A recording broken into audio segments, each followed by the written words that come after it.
अवधूत चिंतन श्री गुरुदेव दत्त श्रीपाद श्री वल्लभ लीलामृत अध्याय 3 महासाध्वी अनुसया देवी पातिव्रत्य महिमा व श्री दत्तात्रय जन्म वृत्तांत। गुरु भक्त देवराय श्री काशीनाथ पंडितांना म्हणाला, आपल्या मुखातून आलेले श्रीपाद श्री वल्लभ लीलामृत श्रवण करीत असताना असा भास होतो की ब्रह्ममुखातूनच हे लीलामृत वदविले जात आहे की काय। अशा या श्रवणाने मला ब्रह्मानंद प्राप्त होत आहे। महामहिमान्विता सुमती देवी वृत्तांत व महासाध्वी अनुसया माता पातिव्रत्य प्रभाव आपण कथन केलाच आहे।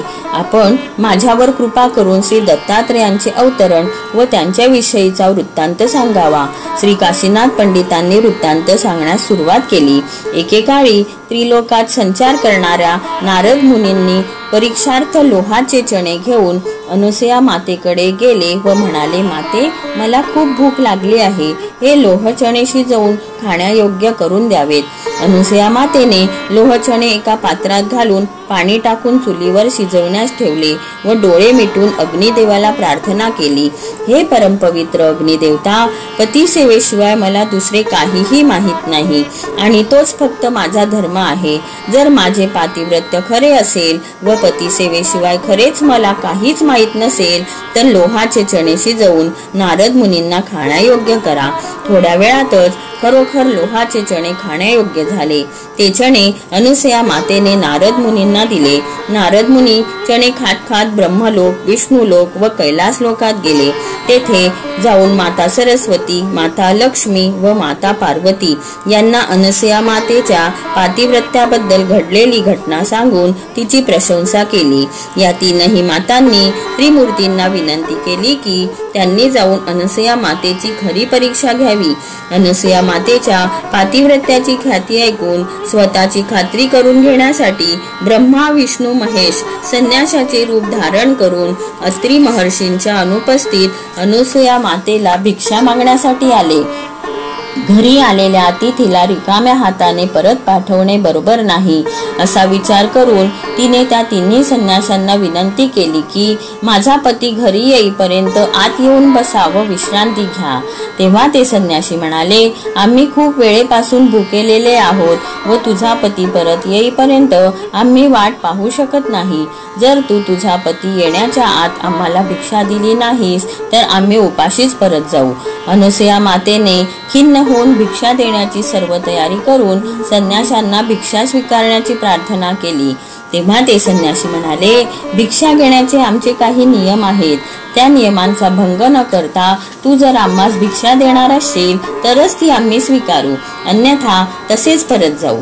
तेव्हा अनुसया मातेने त्यांना त्यांच्या नियमाबाबत विचारणा केली। आम्ही संन्यासी अष्टांग योगा निष्ठावान आहोत, आम्हाला विवस्त्र होऊन भिक्षा द्यावी लागेल, अन्यथा आम्ही तुझी भिक्षा स्वीकारू शकणार नाही। अनुसया माता या परीक्षेला तोंड देण्यास सिद्ध झाली व म्हणाली, माझा पती त्रिगुणातीत असेल आणि मी पतिव्रत्या असेल तर हे तीनही संन्यासी बालक रूपात रूपांतरित होतील, अशी पंचमहाभूतांच्या व 3 कोटी देवतांच्या साक्षीने प्रतिज्ञापूर्वक प्रार्थना केली।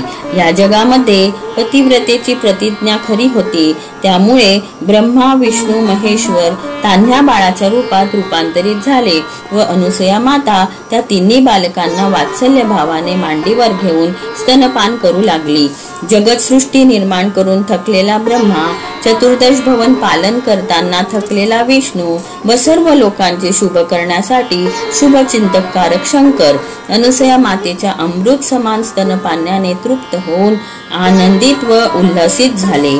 अनुष्ठान संपवून अत्रि महर्षी आश्रमात परतले तेव्हा तेथे त्यांना बालकांच्या खिदळण्याचा, बालसुलभ लीलांचा व मुनिवरांच्या पत्नींच्या अंगाई गीतांच्या आवाजाने भरलेल्या आश्रम पाहून अतिशय आश्चर्य वाटले।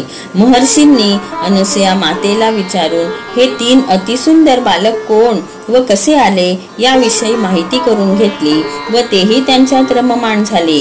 अशा प्रकारे 100 वर्षाचा काळ निघून गेला। त्रिमूर्तीही अत्रि महर्षींच्या आश्रमात आनंदित होते, परंतु त्यांचे कार्य थांबल्यामुळे सर्व जगत स्तंभित झाले होते, सर्व संकटात सापडले होते।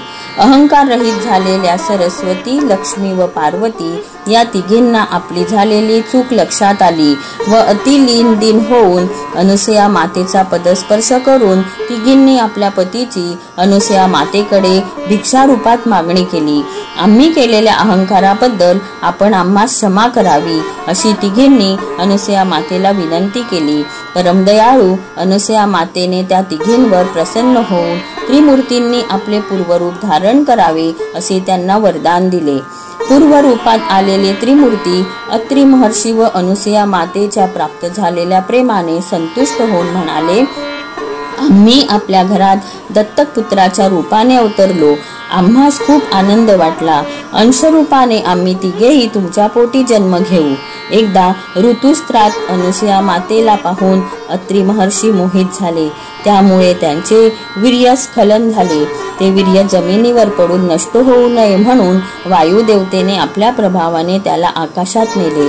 संपूर्ण आकाशात त्या वीर्याच्या प्रभावाने शीतल श्वेतवर्ण व कांतीपुंज किरण पसरले व ब्रह्माचा तेजपुंज कांती स्वरूप चंद्राच्या रूपाने जन्म झाला. हा अत्रि अनुसयेचा प्रथम पुत्र होय. हा चंद्र समस्त औषधी वनस्पती व प्राणी मात्रांच्या जीवनाचा आधार आहे. अत्रि महर्षींच्या तेजामुळे महाविष्णूने आपल्या अंशाने दत्तात्रेयांचे रूप धारण केले. दत्तात्रेय समस्त तत्वांचे आधार व आयुष्यकारक आहेत. श्री महाविष्णूने दत्तात्रेय नावाने बालक रूपात अवतरून अनुसया मातेचे स्तनपान केले. ते साक्षात श्रीमद नारायण आहेत. हे अत्रि महर्षींच्या दुसऱ्या मुलाच्या रूपात जन्माला आले. भक्तांनी स्मरण केल्याबरोबर ते अवतरित होतात म्हणून त्यांना स्मर्तुगामी म्हटले जाते. अनुसया देवीच्या पोटी 7व्या दिवशीच रुद्राने जन्म घेतला. त्यावेळी उन्मार्गगामी हयहयाधिपती राजाने आपल्या दृष्ट स्वभावामुळे अत्रि महर्षींचा अपमान केला. अपमान सहन न झाल्यामुळे अतिशय क्रोधित होऊन राजा हयहयाधिपतीला भस्म करण्यासाठी अनुसया मातेच्या गर्भातून केवळ 7 दिवसातच रुद्राने दुर्वास नावाने जन्म घेतला. ब्रह्माने चंद्राच्या रूपात, विष्णूने दत्तात्रेयांच्या रूपात व शंकराने दुर्वास ऋषींच्या रूपात जन्म घेतला. चंद्र आपल्या शीतल किरणांनी लता, वेली, औषधी व मानवाचे रक्षण करतो. तो स्वर्गात वास करतो. श्री दत्तात्रय दुष्ट दैत्यांचा संहार करून प्रजाजन व भक्तांचे रक्षण करतात. जो कोणी जी इच्छा प्रकट करेल त्याला योग मार्गात आणून महायोगाच्या रूपात त्यांना उद्धार करतात.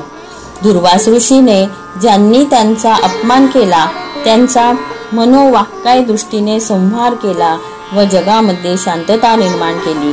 या प्रकारे ब्रह्मा, विष्णू, महेश, अत्रि महर्षी व अनुसया मातेच्या पुत्र रूपाने जन्म घेऊन सर्व लोकात प्रसिद्ध झाले. अत्रि महर्षींनी चंद्राला प्रजापती रूपात देवलोकामध्ये राहण्याचा आदेश दिला. तेव्हा चंद्र आपला ब्रह्मांश श्री दत्तात्रय यांना देऊन देवलोकात मार्गस्थ झाला.